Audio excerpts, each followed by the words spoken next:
History often prefers to remember the 1950s as a golden age of optimism. It was a time when science promised a glistening, chrome-plated future, and the atom was our new god. We were told that nuclear energy would make electricity too cheap to meter, that radiation was a benevolent force that would cure our ailments and power our cities. In this era of blind faith and technology, the medical establishment held a particularly dark secret, wrapped in the sterile white of a hospital gown. They were routinely poisoning the most vulnerable members of society, and they were doing it with a smile. Walk into any prenatal clinic in London or New York in 1955, and you would see a scene that today chills the blood. Pregnant women, glowing with the anticipation of motherhood, were lined up for X-rays. It wasn't just for complications, it was routine. Doctors, eager to use their expensive new machines, would beam high-energy radiation directly into the wombs of expectant mothers to check the baby's position or simply to reassure the parents. It was seen as modern, sophisticated, and safe. Safe as a sunny day, they claimed. But in the shadows of this atomic utopia, a silent epidemic was brewing. Children were dying. Leukemia, a cancer of the blood that was once a medical rarity in children, was surging.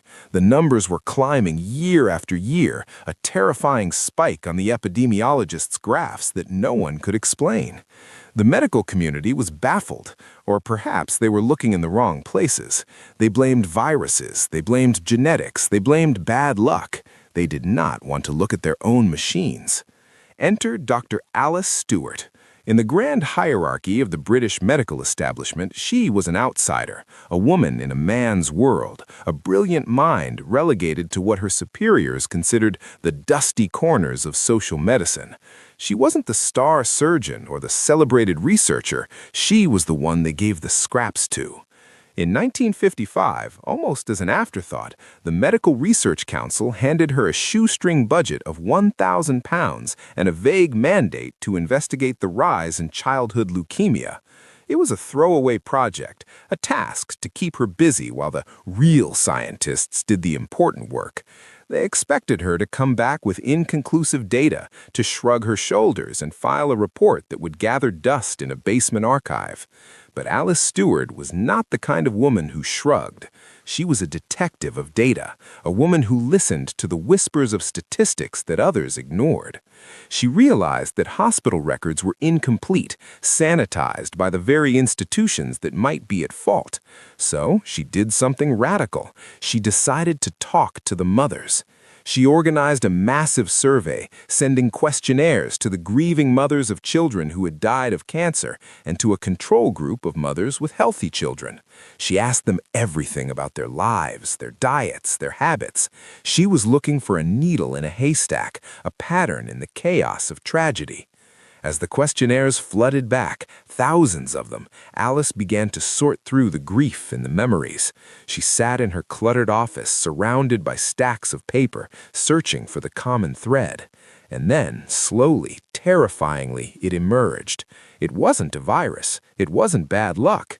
One question, buried in the middle of the survey, kept coming back with a damning answer.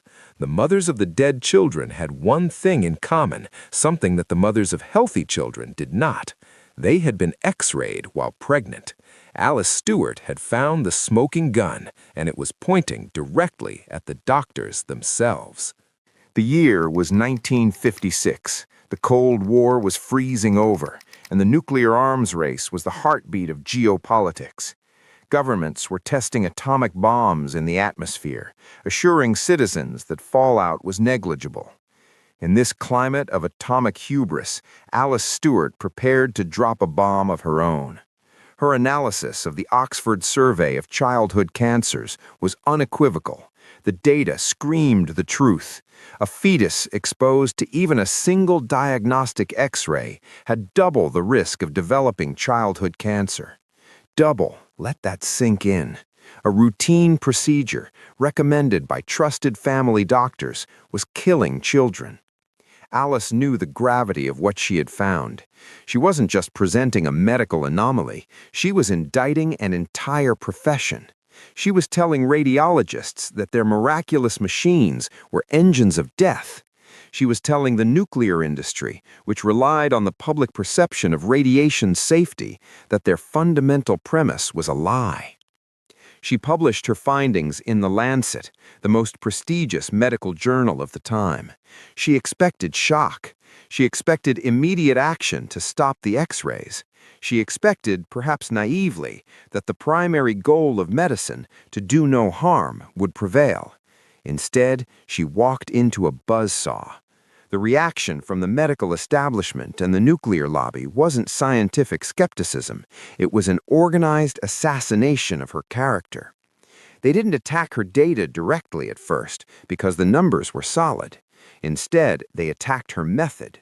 Memory bias, they sneered. Distraught mothers, they argued, were simply remembering X-rays that never happened because they were desperate for something to blame for their tragedy. It was a cruel, gaslighting argument, using a mother's grief to discredit the science that could save other children. Leading statisticians, men with titles and knighthoods, lined up to dismantle her reputation. They called her alarmist. They called her incompetent. They whispered that she was just an emotional woman who didn't understand the hard rigors of science. But the attack wasn't just personal. It was financial and structural. The funding for her survey, meager as it was, began to dry up. Doors that had been slightly ajar were slammed in her face. The committees that decided which research mattered were the very men whose practices she was questioning. They had built their careers on the safety of radiation. They were not about to let one stubborn woman topple their ivory towers. Alice Stewart found herself isolated. Her colleagues distanced themselves, fearful that the stain of controversy would rub off on their own careers. The nuclear industry, sensing a threat to their expansion, joined the fray, pouring money into counter-studies designed to muddy the waters. They needed doubt, not truth, and for a long time, doubt was what they sold. Yet, amidst the betrayal and the professional exile, Alice refused to break. She knew what she had seen in the data. She knew that every day this debate dragged on, more pregnant women were walking into radiology rooms, trusting their doctors, unaware that they were rolling dice with their unborn child's life. The isolation was painful. The feeling of screaming a warning while the world covers its ears is a special kind of hell, but it forged in her a steely resolve. She realized that she wasn't just fighting for scientific accuracy anymore. She was fighting a war against the ego of an establishment that preferred dead babies to a bruised reputation. She retreated to her office, tightened her belt, and prepared for a siege.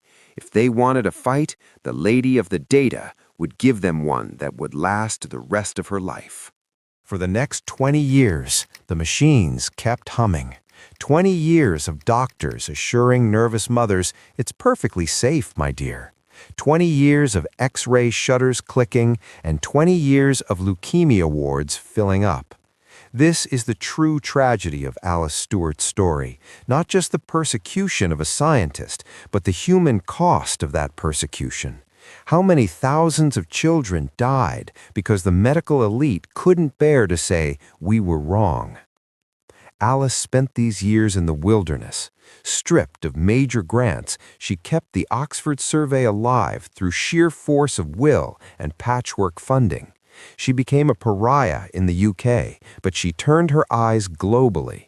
She found allies in the unlikeliest of places, among American independent researchers and labor unions concerned about worker safety in nuclear plants. She continued to gather data, expanding her data set until it was undeniable. She proved that the memory bias argument was garbage. The hospital records matched the mother's memories perfectly. She proved that the younger the fetus, the higher the risk. She built a fortress of facts that no amount of sneering could breach. It wasn't until the 1970s, 2 full decades after her initial warning, that the wall of denial began to crack. Independent studies started to replicate her findings. The evidence became a mountain that could no longer be hidden under the rug. Slowly, quietly, without fanfare or apologies, the guidelines began to change. Major health organizations in the US and eventually the UK stopped recommending routine X-rays for pregnant women. The practice that Alice had flagged as deadly in 1956 was finally abandoned. But there was no ticker tape parade for Alice Stewart. There was no grand ceremony where the heads of the medical boards handed her a medal and begged for forgiveness. The establishment simply pivoted, pretending they had evolved their understanding, erasing the fact that they had actively suppressed the truth for a generation. Alice, by then an elderly woman, watched this quiet vindication with a cynical eye. She didn't want their medals, she wanted them to learn. She continued working well into her 90s, turning her attention to the effects of low-level radiation on nuclear workers, becoming a thorn in the side of the U.S. Department of Energy. She remained a fierce, uncompromising figure until the very end. When she died at the age of 95, she left behind a legacy that is both triumphant and terrifying. Today, because of Alice Stewart, we operate on the precautionary principle regarding radiation. Every time a doctor hesitates to order a scan, every time a lead apron is draped over a patient, Alice's ghost is in the room. She saved millions of lives, generations of children who grew up to have families of their own, never knowing that they owe their existence to a stubborn woman in Oxford who refused to shut up. Her story forces us to confront a brutal reality. Science is not always a linear march toward truth. It is a battlefield of egos, politics, and money. Alice Stewart's name was nearly scrubbed from history because she dared to value human life over professional consensus.